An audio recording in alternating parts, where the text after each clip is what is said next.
Hudson's Bay.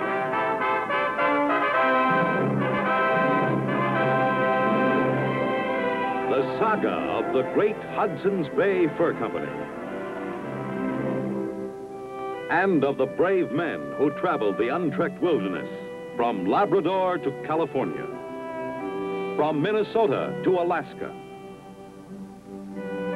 Starring Barry Nelson as Jonathan Banner, Hudson's Bay Man.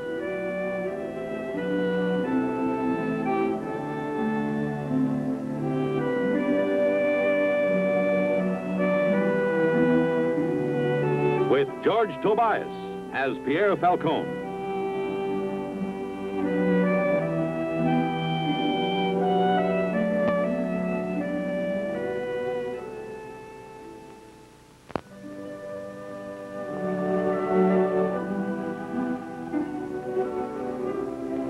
Dangers in the Northwest country came in a dozen ways. Animal bite, then blood poisoning, rattle and dart of a snake, the silent hush of an Indian's arrow. It was late summer when Pierre Falcone and I were ordered by the Hudson's Bay Company to one of their trading posts in the Great Peninsula region.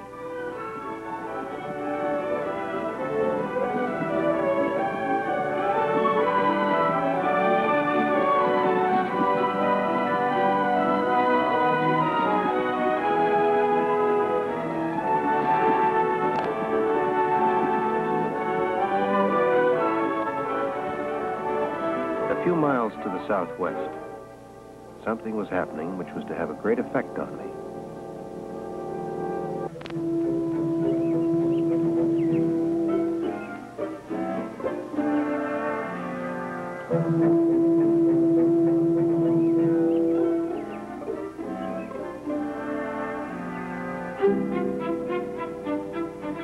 His name was Montgomery Velvet. Dueling was his avocation. And men like myself, whose job it was to keep the peace, became his adversaries.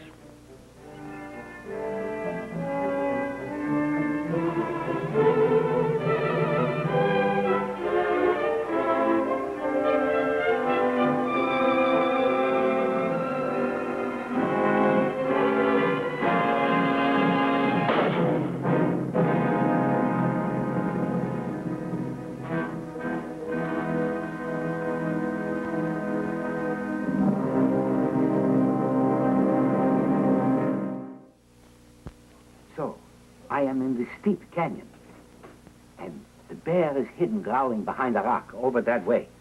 Yes? Well, I couldn't shoot him straight. My only chance was to bounce the ball off the wall to hit him in the side. How can you do that? Be quiet. So very carefully I figure out which way the ball will bounce after I hit the wall.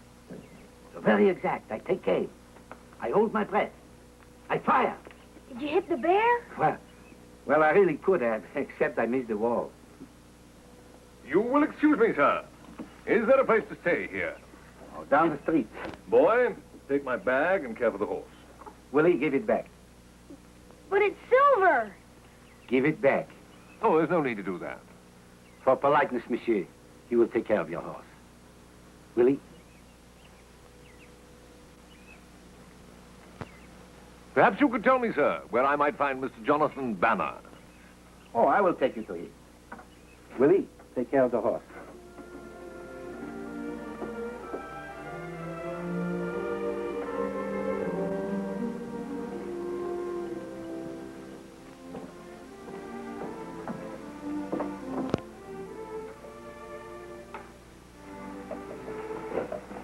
Don't tell me you're still finding those horrible account books interesting. As a matter of fact, yes. Your father had a very good season.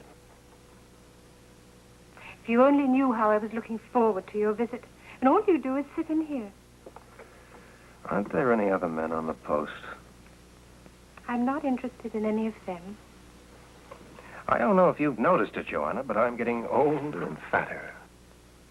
Listen, Oh, you are. Well, that's very generous of you. when I proposed to you at 8 and again at 12, I didn't expect you to be serious. But I'm not a child anymore, Jonathan. I can see that. Well, then. Well, you know, My mind keeps going back to that time when you were 8. Oh, you were very cute then. I remember. You had just lost your baby teeth. Jonathan. Johnny, there's someone to see you. Mr. Jonathan Banner. Yes? Montgomery Velvet, at your service, sir. How do you do? May I present Miss Joanna Balfour? Your servant, Miss Balfour. Can I help you, Mr. Velvet? Not just at the moment, Mr. Banner. I just wanted to meet you first. Oh. Yes, I've heard quite a lot about you, Mr. Banner. And I must say, after such a long journey, I'm not very much impressed. You know, you have quite an ugly face, Mr. Banner. Oh. Well, they say I was a very pretty baby. Oh, we'll talk later. Now, if you'll excuse me, Miss Balfour.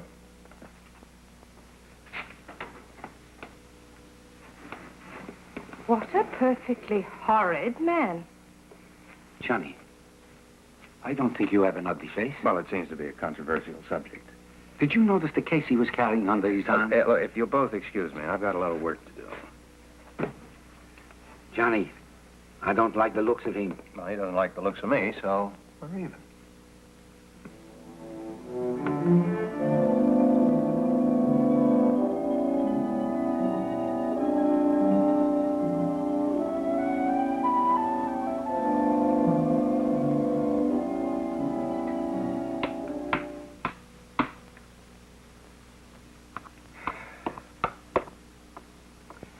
Well, Factor, I think this is one of your best seasons.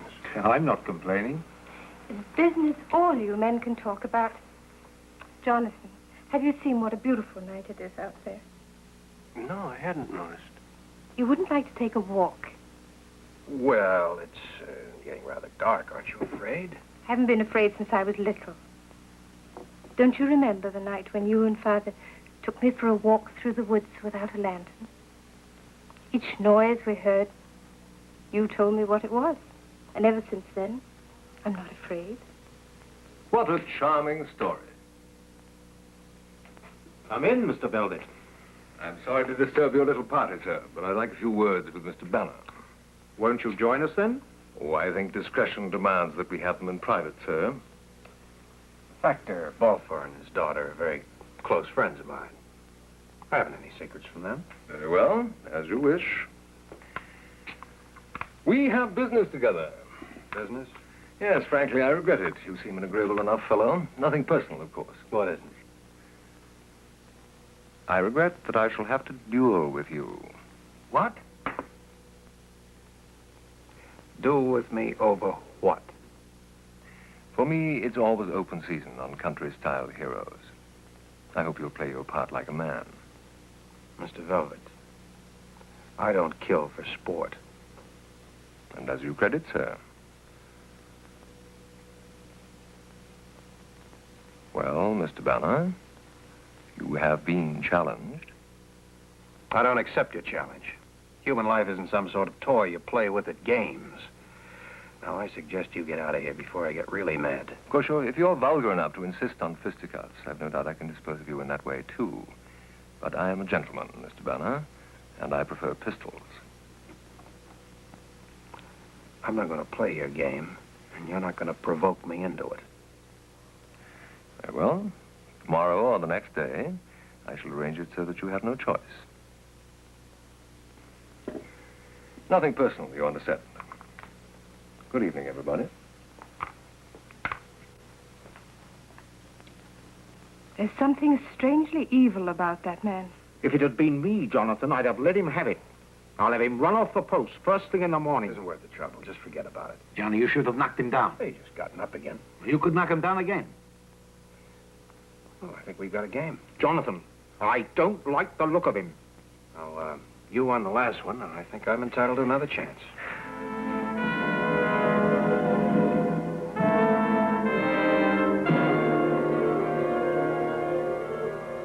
You may be wondering, my friends, what my profession is. Well, I shall tell you. My profession, I measure men. You are Mr. Banner, for instance. I'm told he cuts a great figure here, so I'm obliged to measure him. Oh, I've no doubt he's done some great deeds for a country bumpkin, but he is a bumpkin first and last. And I'm a gentleman, you see. There's a difference there. Ah, yonder he comes, radiant as a bridegroom. I believe you're late to work, Mr. Banner. Haven't you faded away yet?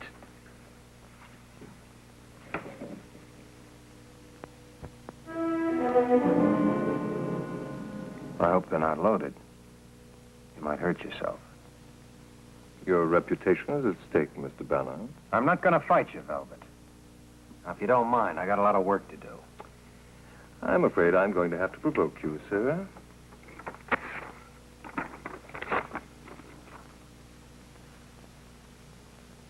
There's a lot of work in that. I thought so. Choose a weapon, sir.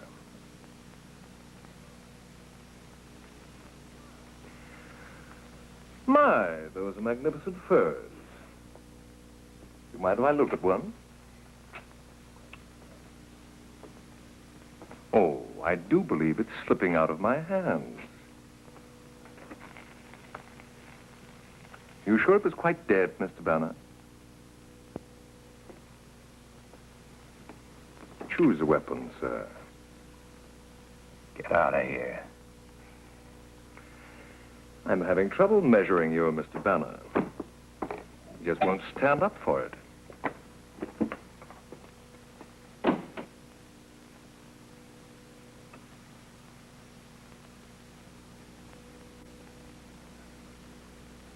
Well, haven't you got any work to do?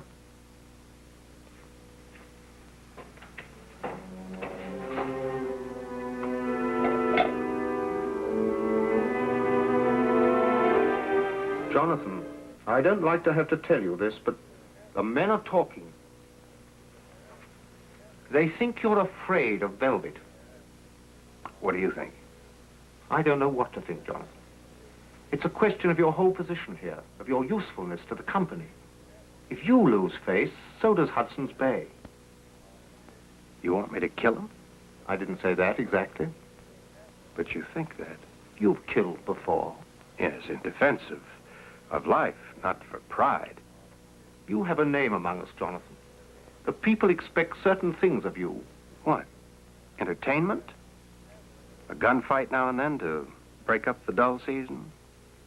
Mr. Velvet is making a fool out of you. They expect you to have some self-respect. Self-respect, oh. Is that how you get it? You're not afraid of him, are you, Johnny? What do you think? Oh, I know you're not. But that's what some of the men are saying. And you, Factor. Are you one of those?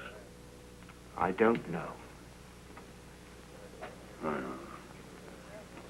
guess there's nothing further to talk about. I came here to do a job. I guess I better get to it. Monsieur, do not judge my friend Johnny too harshly. He's not a man like you or me. I have seen him think twice about swatting a fly. And when he had to, I have seen him take on 5 men at once.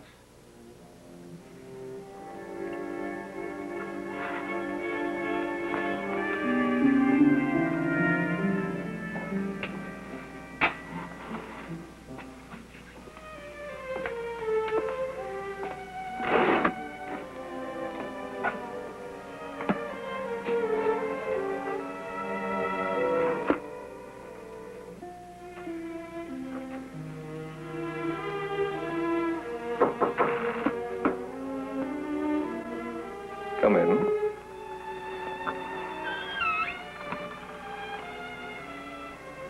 Come in, my dear. I'm so glad you could come. I wasn't sure that you got my message. What is it you want?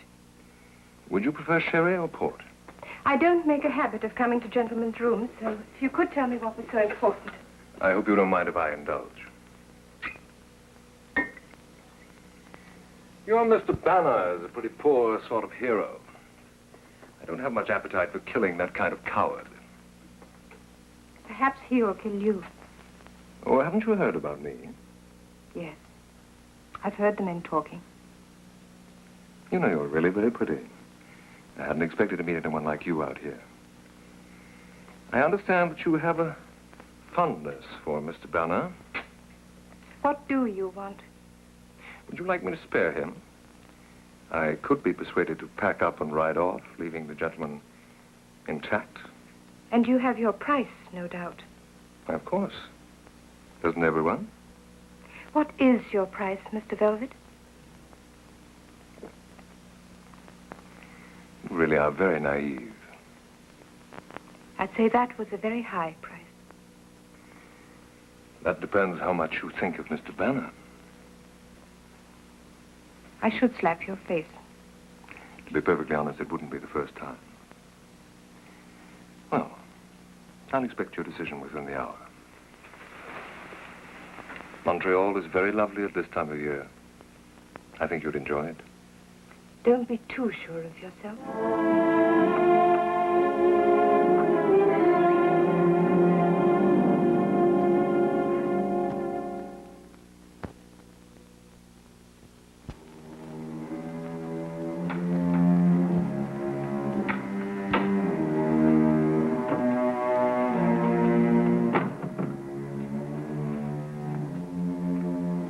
Can I help you, Johnny? Oh, no, it's coming along fine. Johnny, Yeah. when do you think you finish? Oh, in a few days. Well, maybe if I help you, we can finish today and we can leave tonight. What's the big hurry? Mr. Montgomery Velvet, that is the big hurry. Will you stop worrying about him? Nothing's going to happen because I'm not going to fight him. Monsieur, how can you sit there and let him insult you the way he does? You really want me to let him have it, don't you? He deserves it, Johnny. He's a bad man. I hear from the other men. He has killed many others. Maybe he has, but I'm not the judge and the jury or the executioner. All he's done is to insult me. Now, I can't kill a man for that. Besides, he'll give up and go away in a few days. Don't look at me like that, Pierre. Look, let me tell you something. It's a lot easier to take a man's insults than to take a man's life for no good reason. Jonathan, you better come quickly. Joanna's packing. She's going to leave. What's it all about? She's going off with Mr. Velvet. You sure? Oh, I don't shock easy. It's just that I got tired of waiting for you, Jonathan. When this opportunity presented itself, well, I thought I'd better take it. Girl's got to look out for her future, you know. Yes, I've heard that. Well, when do you leave? Mr. Velvet's packing. He'll be here soon. You know, somehow I don't see you and Velvet as a twosome. Oh, you've got to get to know Monty. Monty? Who is Monty? Montgomery Velvet. Oh, him. We're going to Montreal. I hear it's quite beautiful there at this time of year. Yes, it is. I'm sure you'll enjoy yourself. Jonathan, Yes. I'm so glad you're not trying to talk me out of it, because it wouldn't do any good. I know. If you're ever out east, I hope you'll come visit us. Thank you, Joanna. For what? I'm really very flattered. I don't understand. You can help her start to unpack. She's not going to leave now. Now, listen here, Jonathan. I haven't changed my mind. No, but I have.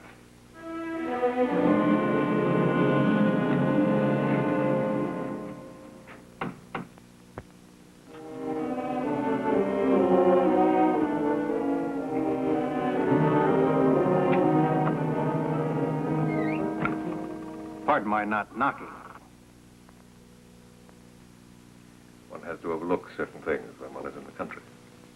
Yes, it must be very trying for a gentleman out here. I believe, Mr. Banner, you have something on your mind. Does it show? Just barely. I hope you haven't packed your pistols, Mr. Velvet. What am I to take that question to indicate? What do you think it indicates? So you found the courage at last, have you? I found something. A reason, a cause. Yes. But your kind needs that. You ought to know. What has the lady told you? Nothing. Nothing. Sometimes that tells everything. You know, Mr. Banner, this is one encounter I'm going to enjoy to the utmost. I shall relish this victory for years, because I know it'll be most appetizing to defeat such a worthy adversary. For you are most worthy, my good sir. And you're a hero in the true classical tradition, rising to the defense of a damsel's honor. Indeed. When do we begin? When else? At dawn. Oh, yes. That's right. I shall still take her away afterwards. Now, there won't be any need for her to go anywhere now after this is over, no matter how it comes out. No. Pity. Montreal will seem quite lonely without her. Mr. Velvet, I must say... Oh, please. Call me Monte, won't you? You seem very sure of yourself. Haven't I told you my record? No. 18 victories. No defeats. Very impressive. Until the dawn. Until then, sir.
It's going to be a beautiful day.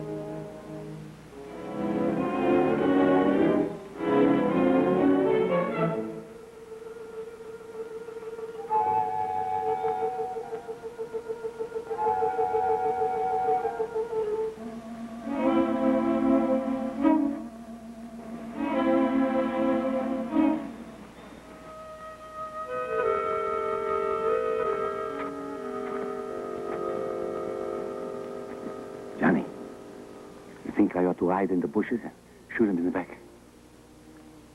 Well, Mr. Banner, shall we begin?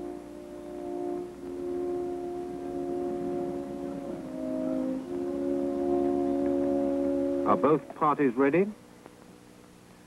Mr. Banner has the choice of weapons.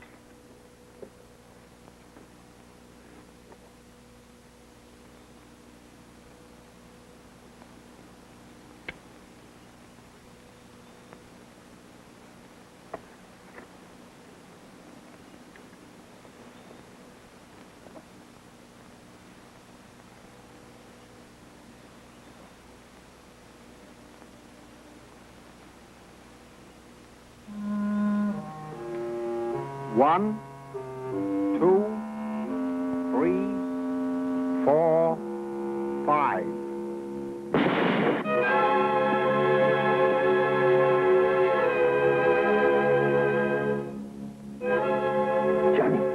Johnny, you all right? Yeah, just the shoulder. Mr. Velvet is dead. You've won, Jonathan. Yeah.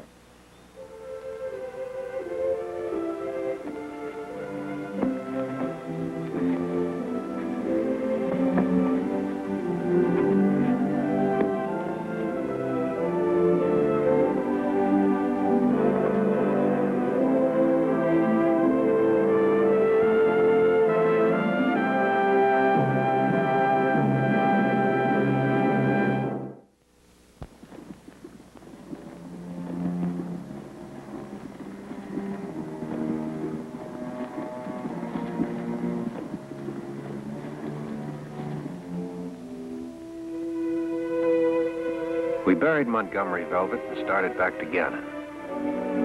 Sometimes I wonder if the killing will ever stop. For men should not kill each other. They should wait for God to take them.